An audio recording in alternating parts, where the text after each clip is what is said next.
Dans le cadre où on est, j'ai choisi de mettre en valeur l'atelier d'écriture qui produisait ces documents, le scriptorium du Moyen-Âge.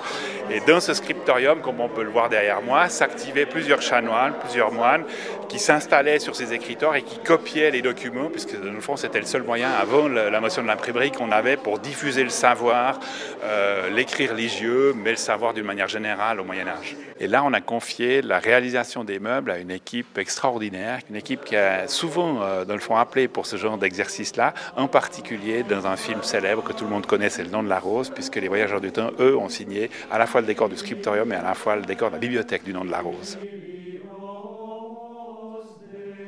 On n'a effectivement dans nos archives aucune trace, aucune mention de l'existence d'un scriptorium qui soit bien organisé. Mais c'est évident qu'on a écrit à l'abbaye de Saint-Maurice au Moyen-Âge.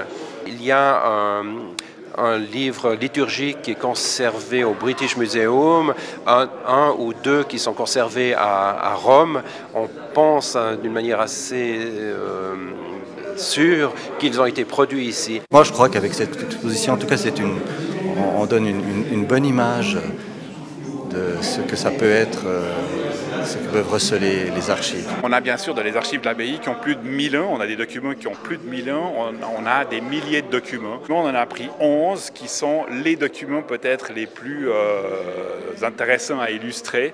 On a par exemple le rebelle Barbarin de Salvan qui est condamné à passer 7 ans ici aux travaux forcés à l'abbaye, puis qui après 7 ans pour sa bonne conduite est gracié. C'est un choix qui s'est porté sur